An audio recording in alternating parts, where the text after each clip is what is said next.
The celebration before the truth. The grand war chamber of the Scifi Empire was filled with light and sound.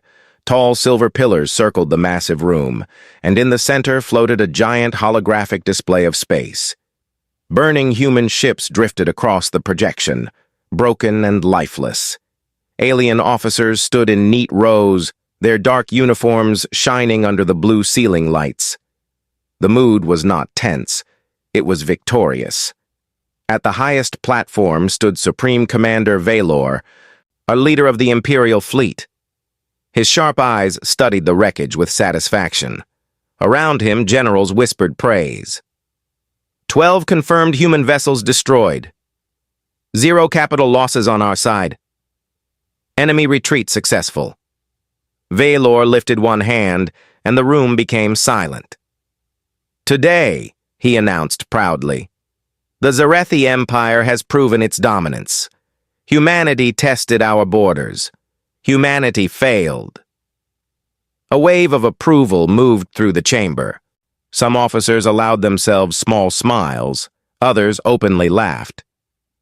They are impulsive creatures, one general said. They attacked without full knowledge of our strength. Emotional species, another replied. Predictable. On the massive hologram, the final moments of the battle replayed. Human ships had charged aggressively near a remote mining colony at the edge of Scifi space. They fought hard, targeting communication towers and outer defense platforms before being overwhelmed. And the battle had lasted 3 hours. 3 hours.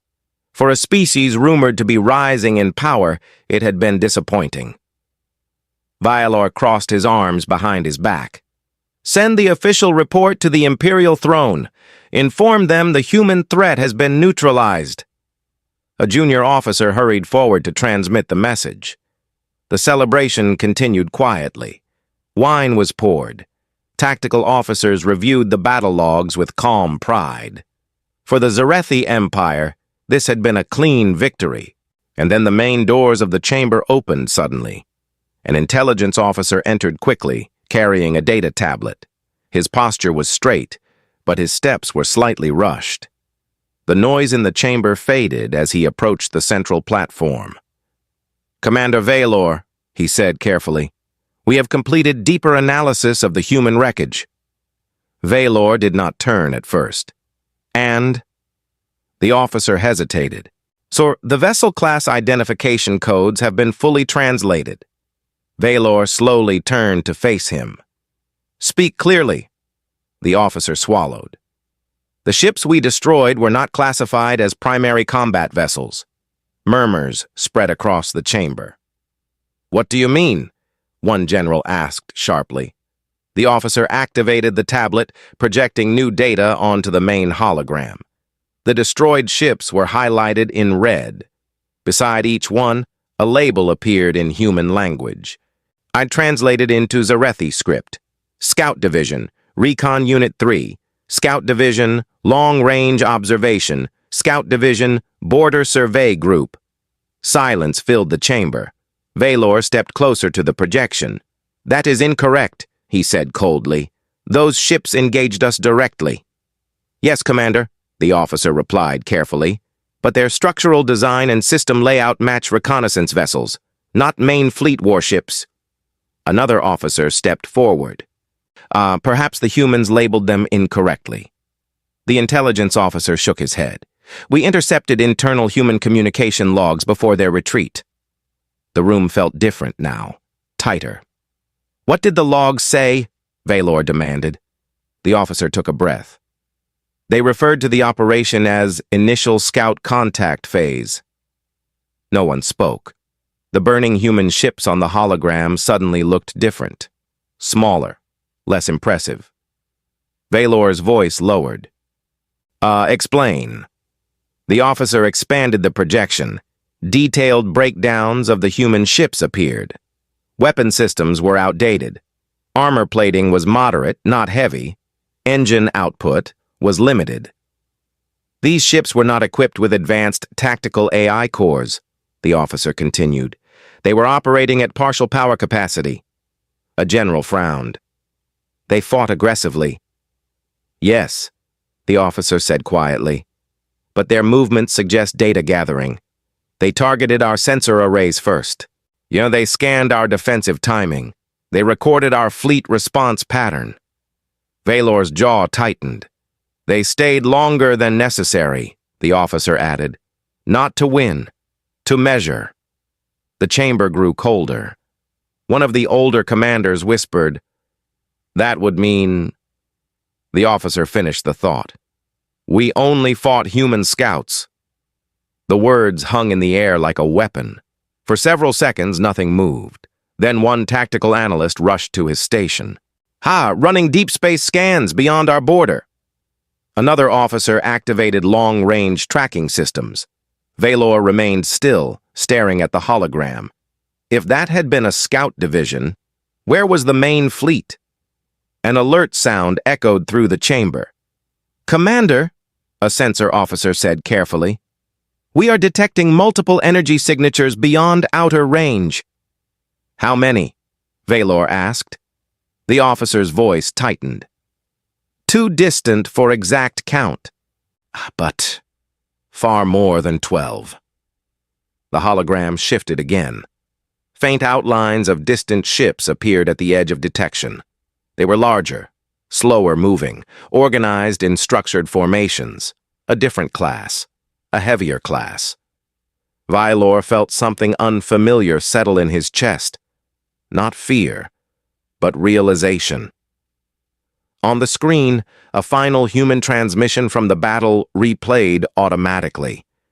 It had been dismissed earlier as arrogance. Now it felt different. The human captain's voice played calmly through the chamber speakers. "Data confirmed. See you soon." The chamber remained silent long after the recording ended. Valor slowly turned toward his officers. "Cancel the victory report," he ordered quietly. The celebration wine stood untouched on nearby tables. Outside the chamber windows, the stars looked the same as before. But inside the minds of Zarethi High Command, something had shifted completely. This had not been a victory. It had been a test. And the Zarethi Empire had just shown humanity everything. What the scouts were really doing. The celebration lights in the Grand War Chamber were dimmed within minutes. Servants quietly removed the untouched victory cups. Tactical officers no longer stood relaxed. They leaned over consoles, replaying battle footage frame by frame. The mood had changed from pride to sharp focus. Supreme Commander Valor remained at the center platform, watching every detail with new eyes. "Replay the opening phase," he ordered. The hologram rewound to the beginning of the encounter near the border mining colony. The first human ships appeared from hyperspace in a loose formation. At the time, their entrance had looked rushed and unorganized. Now, under careful analysis, something felt different. The formation had not been random. It had been staggered in a precise pattern. "Slow it down," Valor said. The projection slowed. The human vessels did not immediately attack major warships. Instead, they split into smaller pairs and moved toward sensor satellites and outer listening arrays. "They targeted our observation grid," one analyst said quietly. "Yes," Valor replied, "before firing on fleet assets." The footage continued. Alien patrol cruisers moved to intercept. The human ships did not retreat immediately. They shifted positions, almost inviting pursuit. Several times, now they allowed themselves to be chased into narrow asteroid corridors where alien ships were forced to reveal maneuver speeds and weapon recharge timing. "They were drawing us out," a weapons officer realized. Valor did not respond, but his expression hardened. The next sequence showed one damaged human vessel drifting near destruction. Alien ships had surrounded it easily. At the time, it had seemed like a desperate last stand. Now the analysts noticed something disturbing. "That ship is transmitting," an intelligence officer said. "Zoom in." The hologram magnified the damaged vessel. Though its weapons were failing, a long-range antenna array extended from its side, pointed not at the alien fleet, but deep into open space beyond the border. "They were sending our response data back," the officer whispered. The room felt smaller. Valor walked slowly around the projection as the battle replay continued. Each moment that once looked chaotic now revealed structure. Human ships timed their retreats carefully, withdrawing only after specific alien squadrons deployed reinforcement patterns. They allowed alien fighters to scan their hulls briefly before disabling scanners with short-range bursts. "They wanted us to examine them," Valor said softly. No one disagreed. One of the younger analysts hesitated before speaking. Commander, their weapon systems appear outdated." "Outdated?" Valor repeated. "Yes, several of their missile launches used earlier generation guidance cores. Their shield systems were not at full strength. Power output logs suggest they were intentionally limiting energy distribution." A heavy silence followed that statement. "They fought us," one general said slowly, "with reduced capability." Another officer added, "Which means they were not testing our strength against their best." Valor stared at the distant red outlines of human ships still hovering at extreme detection range. "They were testing us against their minimum," he said. A chill moved through the chamber. New sensor reports began arriving. Deep space scanners, now focused with urgency, detected faint hyperspace disturbances far beyond the original scout position. "Energy fluctuations increasing," a navigation officer reported. "Or multiple jump signatures." "How many?" Valor asked. The officer adjusted calculations twice before answering. "Uncertain. At least 30, possibly more. Too distant to confirm class size." 30. The scouts had been 12. Valor's mind worked quickly. If 12 scouts had pushed the Zarethi border defenses to full combat mode, then 30 heavier warships could break through without difficulty. "Cross-reference known human fleet estimates," he ordered. An intelligence officer accessed previous reports gathered from smaller species near human territory. "Human fleet numbers are inconsistent. They do not reveal full counts.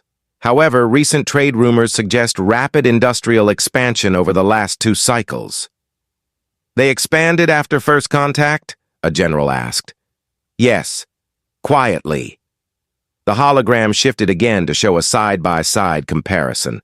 On one side were the destroyed scout ships, and on the other side appeared a newly detected silhouette from long-range scans. The new ships were larger, wider, and surrounded by smaller escort signatures. "That configuration matches heavy carrier groups," the analyst said carefully. The realization spread like cold air through the room. The humans had not attacked recklessly. They had sent scouts to measure, provoke, and map. Valor walked toward the massive chamber window, staring out at the calm star field beyond. For years, the Zarethi Empire had expanded without serious resistance. Smaller civilizations either surrendered or collapsed under pressure. Humanity had been categorized as ambitious but unrefined. That classification was now collapsing. "Commander," the intelligence officer said softly, "we intercepted one more transmission fragment from the retreating scout fleet." Valor turned. "Play it." Static filled the chamber for a moment before a clear human voice emerged. It was calm, controlled, and almost casual. "Engagement successful. Defensive patterns recorded. Sensor latency confirmed. Proceeding to Phase 2. The recording ended. No cheering followed this time. No celebration. Only the quiet understanding that the Zarethi Empire had not defeated an invasion. They had participated in the opening step of a larger human plan. Valor returned to the center of the chamber. His posture was straight, but his tone had changed completely. "Activate emergency border fortification protocols," he ordered. "Recall outer patrol fleets. Initiate full defensive readiness across all sectors." Several officers hesitated. "Commander," one general asked carefully, "are we declaring humanity a primary threat?" Valor did not hesitate. "They already declared us a subject of study," he replied. The hologram continued displaying faint human signatures gathering beyond detection range. They were not advancing yet. They were organizing. And for the first time in decades, the Scifi High Command felt something they had not experienced before. They were no longer preparing to dominate. They were preparing to survive, and somewhere beyond the dark edge of their border, humanity was watching. The shape of the real fleet. The Scifi High Command did not leave the war chamber for the next 12 hours. Every available long-range scanner was redirected toward the outer border. In civilian traffic lanes were quietly rerouted away from potential conflict zones. Official announcements described the situation as routine defensive adjustment, but inside the command structure, no one believed it was routine. Supreme Commander Valor stood before a massive rotating star map as new data streamed in. Faint signals beyond the edge of detection were growing stronger. Hyperspace wake signatures appeared and vanished in patterns that were too organized to be random. "Any enhanced signal clarity," Valor ordered. "We are at maximum range," a sensor officer replied. "But energy readings confirm structured fleet movement." The hologram shifted as estimated ship outlines formed from partial data. The projections were imperfect, but the scale was undeniable. These ships were larger than the scout vessels, heavier, slower, positioned in layered formations. "They are not rushing," one tactical officer observed. "They are assembling." Valor nodded slowly. "Oh, scouts provoke, fleets decide." An intelligence analyst stepped forward with updated calculations. "If our interpretation is correct, the destroyed scout division represented less than 5% of current human border presence." 5%? A general repeated quietly. "Yes, sir. And that is only what we can estimate from sensor density. Actual numbers may be greater." Silence settled over the chamber again. The earlier celebration now felt distant, almost embarrassing. The Valor replayed the original battle in his mind. The scout ships had fought with confidence despite inferior numbers. They had pressed forward even when escape was possible. At the time, it seemed reckless. Now it looked disciplined. "They never attempted full retreat," Valor said slowly. "They stayed until our response grid fully activated." "Yes," the analyst confirmed. "They waited until our reinforcement waves deployed from inner sectors." "They mapped our mobilization timing," another officer realized. Valor's gaze hardened. "And we showed it to them willingly."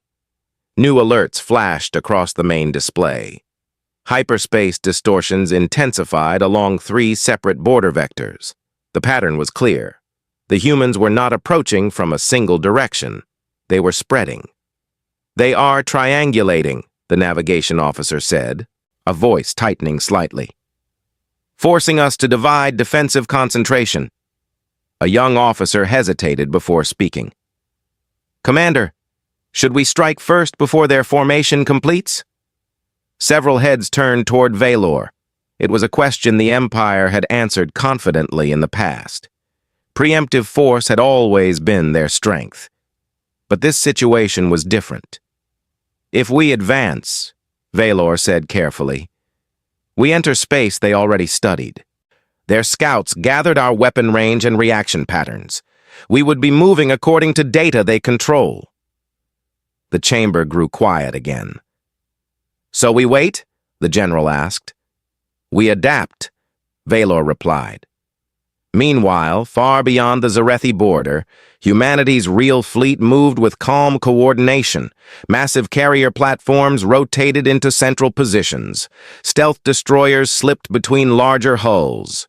Then long-range artillery ships adjusted their firing arcs, but did not power weapons to full capacity. They were visible enough to be detected, but not aggressively postured. On the flagship of the outer fleet, a human admiral reviewed the scout battle footage once more. "Their response grid was faster than projections," she said evenly. A tactical officer nodded. yes, but predictable once engaged. Their reinforcement timing follows rigid command chains. Rigid systems break, the Admiral replied calmly. Continue pressure without engagement. Back in the Zarethi war chamber, an encrypted transmission suddenly pierced the silence. It did not come from deep space. It came from within Zarethi territory itself. Source? Valor demanded. Unknown, originating from an unmanned relay drone near the border. The holographic screen flickered to life, revealing a simple human emblem. A no-fleet background, no dramatic display of power, just a calm transmission channel. A human voice spoke clearly. Zarethi High Command, you engaged our scout division successfully. Your fleet response was impressive. The room froze. Valor stared at the projection. Identify yourself. Admiral Hayes, Outer Expeditionary Fleet, the voice responded. You approach our border in force, Valor said steadily. Explain your intent. There was no anger in the human's tone, only composure. Your empire expanded toward neutral territories near our trade routes. We evaluated your response capability. Now we are assessing long-term stability. The audacity of the statement rippled through the chamber. Assessing stability. As if the Zarethi Empire were a variable to measure. You lost 12 ships, Valor said firmly. Yes, the Admiral replied. They performed their role. Several Zarethi officers exchanged uneasy glances. Valor's voice lowered slightly. And what is your role now? Observation, Admiral Hayes answered. Unless required otherwise. The transmission ended without threat or promise. The silence afterward felt heavier than any battle noise. They are confident, one officer whispered. No, Valor corrected slowly. They are patient. Long-range sensors updated again. Human fleet formation stabilized just beyond border engagement range. They did not advance further. They did not retreat. They waited. It was a new kind of pressure.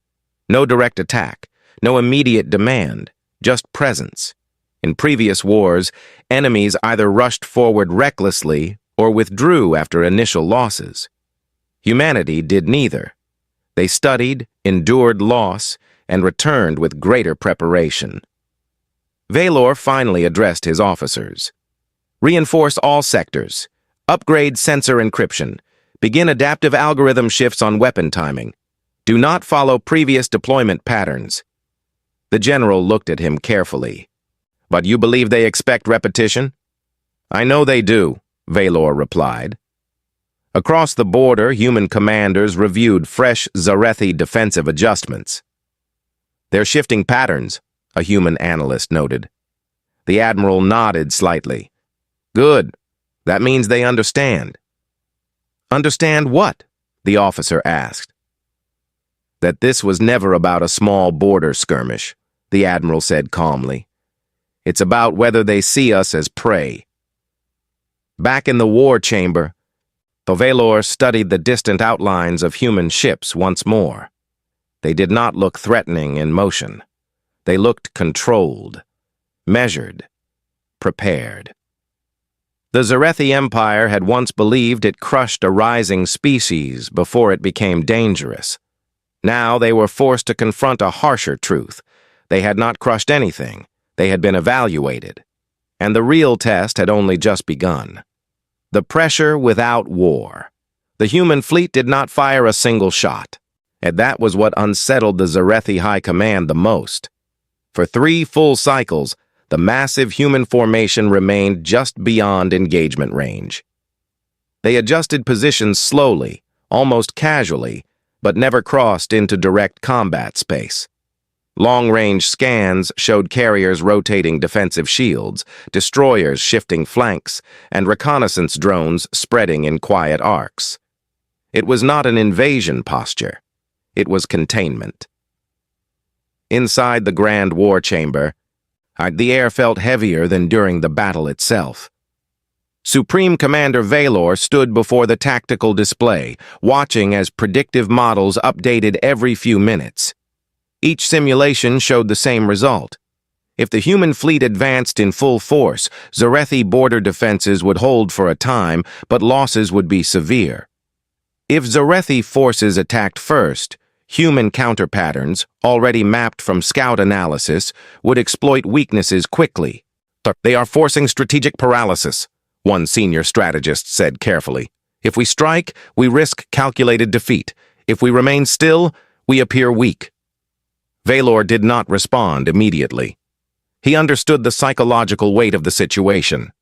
The Empire had built its dominance on decisive action. Now it faced an opponent who refused to rush. New reports arrived from outer listening posts. Smaller neighboring civilizations had begun transmitting inquiries. Some requested confirmation that the Zarethi Empire still controlled its borders. Others quietly reopened diplomatic channels with human representatives. "They are watching us," an intelligence officer said. "Yes," Valor replied. "And they are watching humanity." Another alert interrupted the discussion. Human reconnaissance probes had entered neutral trade corridors near Zarethi-controlled systems. They did not attack. They simply scanned supply routes, energy relay stations, and hyperspace gateways. "They are mapping our economy now," a logistics officer muttered. Valor's gaze hardened. The scouts had mapped military reaction. Now the fleet was mapping sustainability. On the far side of the border, aboard the human flagship, Admiral Hayes reviewed steady streams of data. "Resource flow patterns are predictable," she said calmly. "Their empire centralizes too much control." A younger officer frowned. "Are we escalating?" "No," Hayes replied. We are demonstrating." "Demonstrating what?" "That we see everything." Back in Zarethi space, tension reached civilian sectors. Though official channels described the situation as stable, merchants began delaying long-distance shipments. Border colonies increased militia readiness. Military academies accelerated graduation cycles. Valor convened a closed session with only his highest-ranking generals. "They are not attacking," one general said. "Perhaps they seek only deterrence." "Or leverage," another added. Valor stepped closer to the central hologram, zooming in on the largest human carrier visible at extreme range. It dwarfed the earlier scout vessels. "They want us to understand scale," he said quietly. "The scouts showed us their curiosity. The fleet shows us their capacity." A communications officer interrupted with urgency. "Commander, direct human transmission request again. Priority channel." Valor nodded once. "Does accept." Admiral Hayes appeared once more, standing calmly against a backdrop of coordinated human fleet movement. "You maintain a significant force near our territory," Valor began evenly. "Clarify your objective." "Our objective remains unchanged," Hayes responded. "We evaluate threats before they grow." "You lost ships in your evaluation." "Yes," Hayes replied. "Calculated cost." The simplicity of her answer irritated several Zarethi officers, but Valor stayed composed. "What prevents you from advancing?" he asked. Hayes looked directly into the projection. "We prefer neighbors who understand consequences without destruction." The statement hung in the chamber. "You imply we were being tested," Valor said. "You were," Hayes answered calmly. "And you responded exactly as predicted." A subtle shift passed through the room. Valor felt it. Pride wounded not by defeat, but by exposure. You forced us to reveal full mobilization patterns," he admitted quietly. "Yes," Hayes confirmed. "Now you know we did the same." There was no mocking tone, no aggression, only fact. Valor studied her carefully. "If we guarantee border stability and cease expansion toward neutral sectors, do you withdraw?" Hayes did not answer immediately. "We reposition," she said after a moment.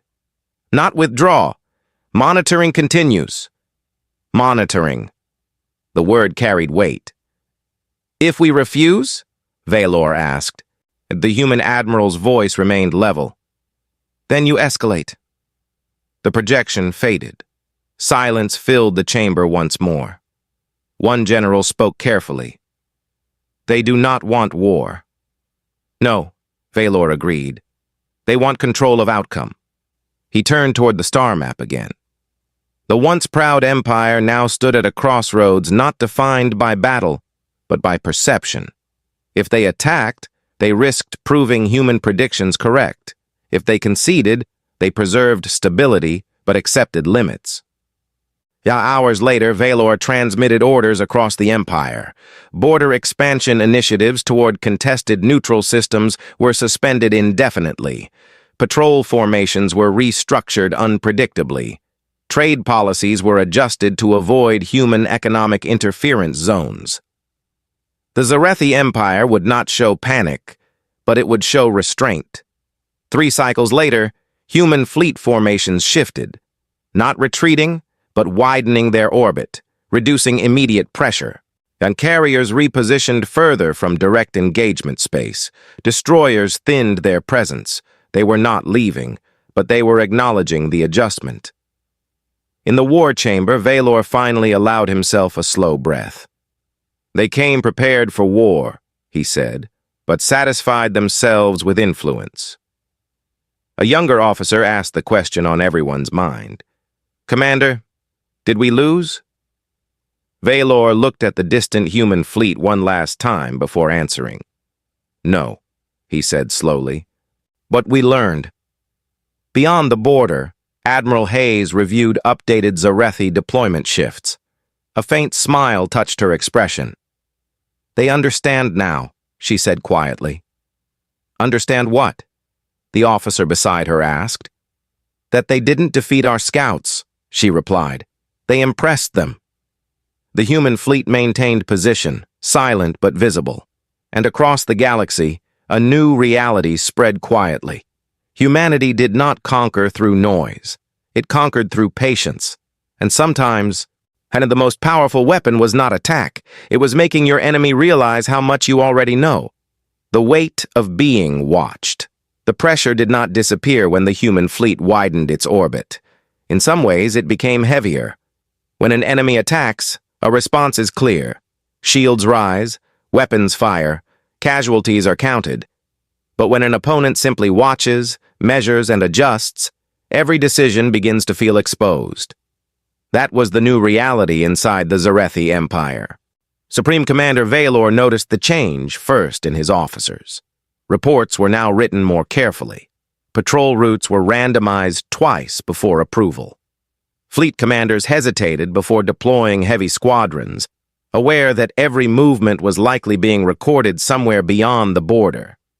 The Empire was not paralyzed, but it was aware in a way it had never been before. Long-range sensors continued tracking the human armada. The fleet did not grow, but it did not shrink either. The supply ships arrived from deeper human space in steady intervals, escorted and protected. The Zarethi analysts noted the efficiency. Human logistics chains were strong. There was no rush, no visible strain. They were prepared to stay. One afternoon, a report reached the High Command that unsettled the chamber more than any fleet movement. A minor species on the edge of Zarethi-controlled territory had signed a mutual defense agreement with humanity. It was a small civilization, not militarily powerful, but strategically placed along a key hyperspace corridor. "They are building influence around us," a general said quietly. "Yes," Valor replied, without firing a shot. The Empire's strength had always been projection, show force, expand territory, absorb resistance. Now expansion meant risk.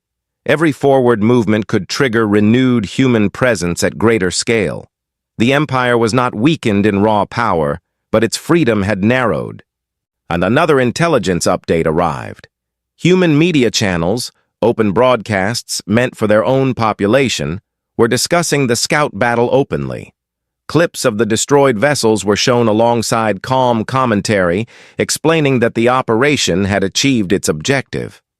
"They are not hiding their losses," one Zarethi officer observed. "No," Valor agreed. "They are showing resilience." The message was clear. The destruction of 12 ships was not shameful to humanity. It was proof of commitment to strategy. That attitude alone was dangerous. Meanwhile, aboard the human flagship, Admiral Hayes met with senior officers reviewing updated Zarethi defensive reforms.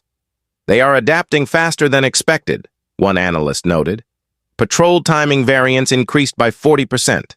Encryption patterns are less predictable." Hayes nodded slightly. "Good. That means they take us seriously." "Should we escalate pressure?" another officer asked. Not yet," Hayes replied. "Escalation invites miscalculation. For now, presence is enough." Back in Zarethi space, Valor faced a private council session with the Imperial throne. The Emperor himself appeared through secure projection, his presence commanding and silent until the chamber cleared of lower officers. "You declared victory too early," the Emperor said calmly. "Yes," Valor answered without excuse. "And now we coexist with an equal." The Emperor studied him carefully. "Is humanity an equal?" Valor thought of the scout ships, the data gathering, the patient fleet, the diplomatic influence spreading quietly around the border. "In some ways," he said slowly, "they may be more dangerous than a superior force." "Explain." "They measure before they strike. They lose without panic. They adapt without pride. They do not need to win loudly." The Emperor remained silent for several long seconds. "And what do you advise?" "Stability," Valor answered. We redirect expansion inward, strengthen economy, improve intelligence networks, do not provoke." "You recommend restraint?" "Yes." The Emperor nodded once. "Then we will practice patience." Weeks passed. Human ships slowly repositioned further from immediate border tension zones, though still within strategic distance. Zarethi patrol fleets resumed limited operations, but avoided contested neutral systems. Trade resumed cautiously. And the galaxy watched as two major powers adjusted around each other like massive celestial bodies finding orbit. Then a small but meaningful event occurred. A Zarethi border colony experienced a reactor failure due to aging infrastructure. Before local repair units could stabilize it, a nearby human logistics vessel transmitted assistance protocols and offered technical support. It was a minor incident, easily ignored, but Valor authorized acceptance. A human engineers transmitted diagnostic software remotely. The reactor stabilized within hours. "They helped us," a junior officer said later in disbelief. "They protected stability," Valor corrected, "which protects them." The incident spread quietly across internal networks. Humanity was no longer just the species that sent scouts. It was the species that understood systems, military, economic, and political. In the human fleet, Admiral Hayes reviewed the reactor assistance report. "And we reinforce predictability," she said softly. "Will they trust us?" her aide asked.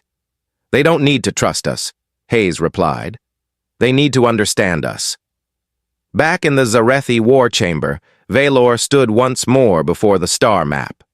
The distant outlines of human ships remained visible, smaller now, but steady. A senior general approached him. "Commander, if we had destroyed their scouts completely, without allowing retreat, would this situation be different?" Valor considered the question carefully. "No," he said at last. "They expected losses. They calculated sacrifice. Destroying the scouts only confirmed our aggression profile." The general nodded slowly. Valor's gaze remained fixed on the human fleet beyond the border. Months ago, he believed humanity impulsive and emotional. Now he understood something deeper. They were disciplined. They were deliberate. and then they had forced the Zarethi Empire to grow wiser simply by existing. The Empire had not fallen, it had not surrendered, but it had changed, and in the silent space between two powerful civilizations, a new balance had formed, one built not on domination, but on mutual awareness. The scouts had come and been destroyed, but their mission had succeeded. The Zarethi Empire would never underestimate humanity again.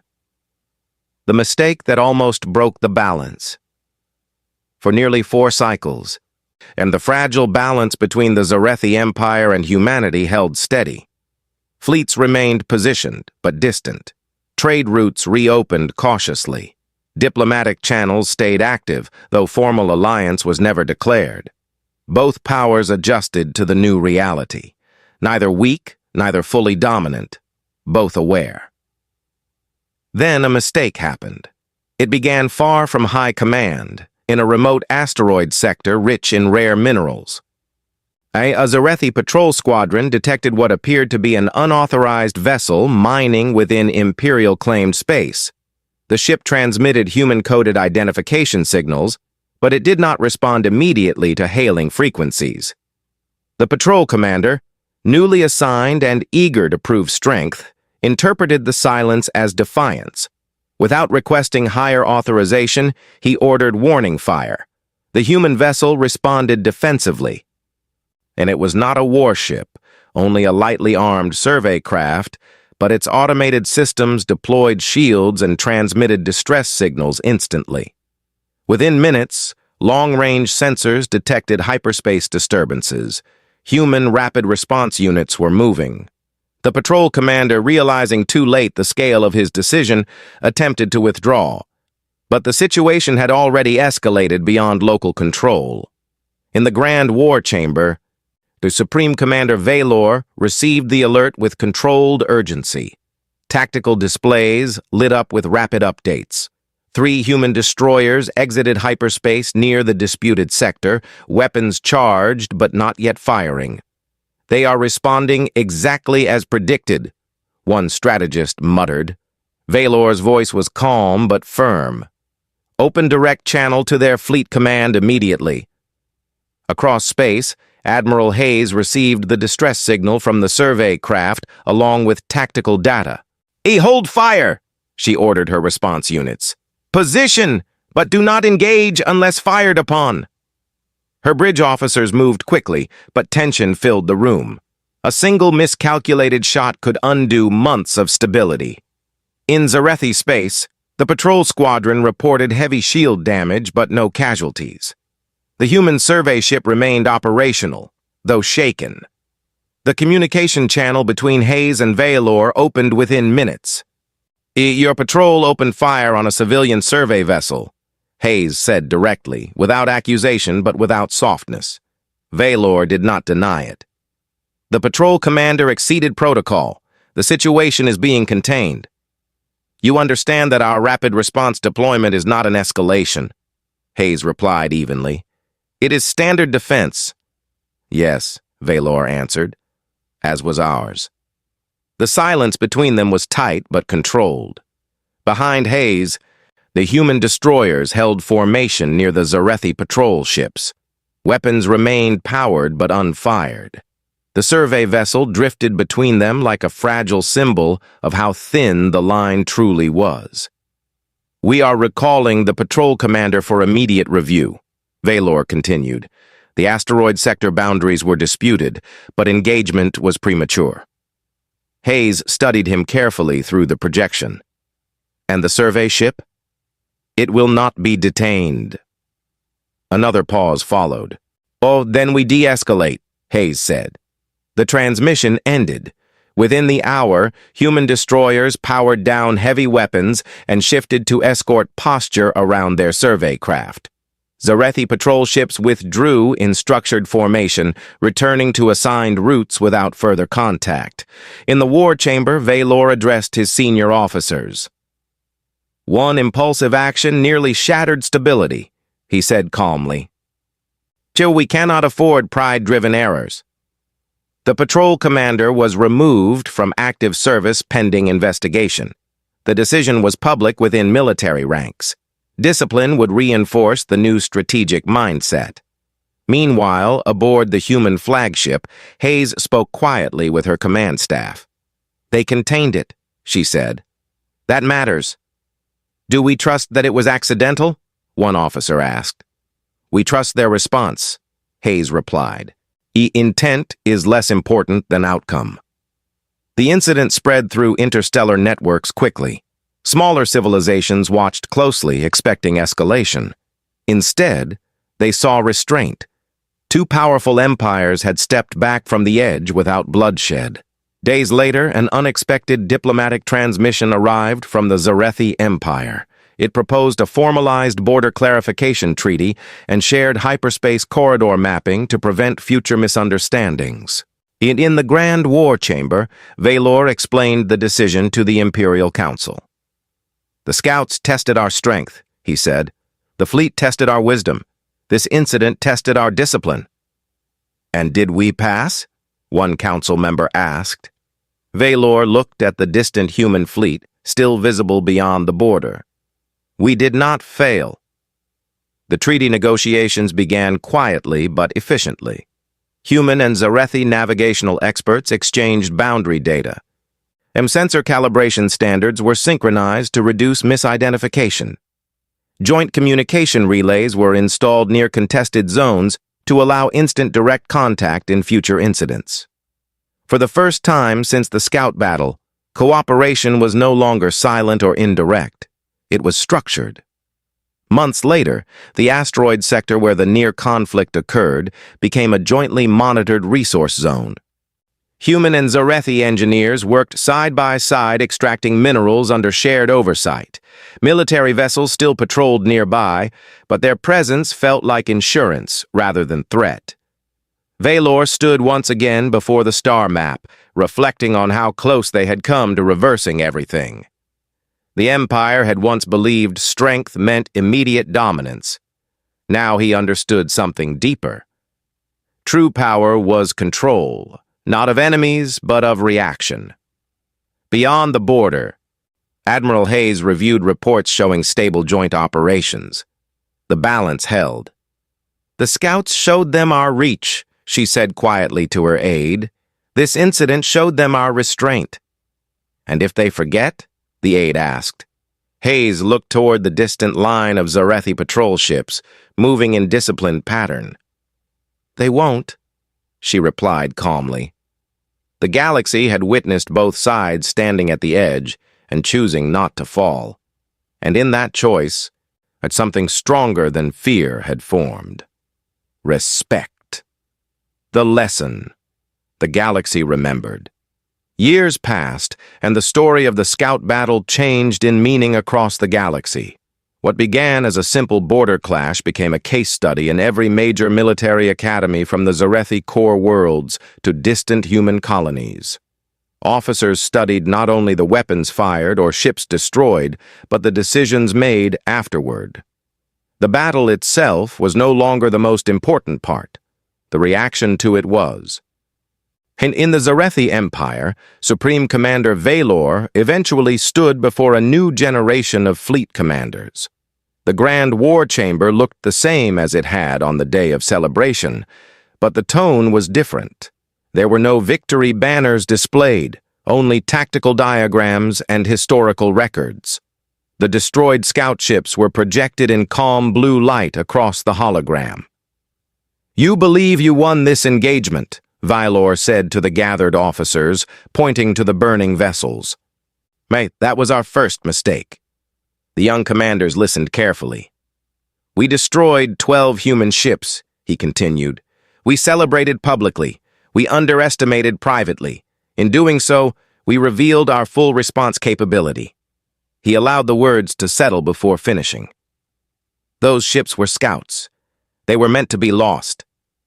Across the room, no one interrupted. "Humanity did not measure victory by survival," Valor said. "They measured it by information." Beyond Scifi space, humanity carried its own version of the lesson. Admiral Hayes, now nearing the end of her service, addressed a class of human cadets aboard an orbital academy platform. Behind her, a model of the Zarethi border region rotated slowly. "We sent scouts knowing some would not return," she said calmly. "That decision was not careless, it was calculated, but what defined us was not the sacrifice. It was what we did next." She paused briefly. "We did not rush into war when we gained advantage. As we applied pressure without destruction." One cadet raised a hand. "Why not finish them when we could?" Hayes studied him thoughtfully before answering. "Because strength is more useful when recognized than when feared." The balance between the two civilizations had stabilized into something rare. Trade increased. Joint patrols became routine. Minor disputes were resolved through established channels instead of weapons. And neither side fully trusted the other, but both respected capability and restraint. Smaller civilizations throughout the region adapted quickly. Some aligned with humanity, others with the Zarethi Empire, but open conflict between the two major powers became unlikely. The memory of the scout battle acted like a quiet warning. Do not underestimate humanity, and do not force humanity to demonstrate scale. In the final years of his command, Ivailor stood once more at the chamber window overlooking the stars. The human fleet was no longer permanently stationed near the border. Only routine patrol vessels moved through shared corridors now.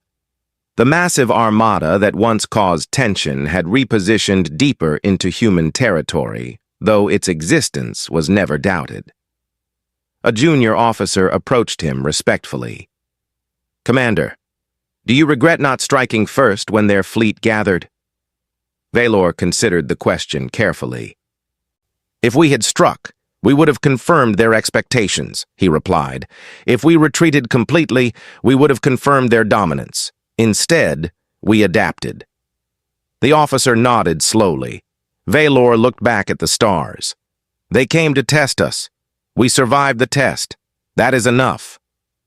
Far away in human space, Admiral Hayes prepared for retirement. Before leaving her command deck for the final time, she reviewed the original scout transmission once more. Data confirmed. "So see you soon." She allowed herself a faint smile. The scouts had done exactly what they were meant to do. They had drawn attention, gathered response patterns, and forced a powerful empire to reconsider its assumptions. But what followed had been even more important. Humanity had shown patience. The galaxy remembered that part more than anything else. In time, the phrase spoken in the Zarethi war chamber spread through interstellar circles, sometimes whispered with caution, but sometimes spoken with respect. "We only fought human scouts." It became a warning to every ambitious power considering expansion toward human borders. The words carried layers of meaning. They meant that first contact might not show true strength. They meant that loss did not equal defeat. They meant that humanity rarely acted without long planning.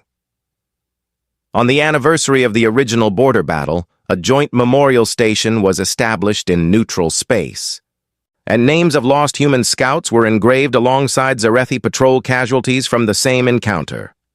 It was not a monument to victory. It was a monument to understanding. Two civilizations had come close to war. Instead, they learned balance. As the station's lights activated for the first time, representatives from both sides stood together in silence. No speeches were long, no grand declarations were made. The message had already spread across the galaxy without words. If you think you defeated humanity after one battle, look closer. Because sometimes the ships you destroy are not the army. They are only the beginning. And if you realize that too late, you may already be surrounded.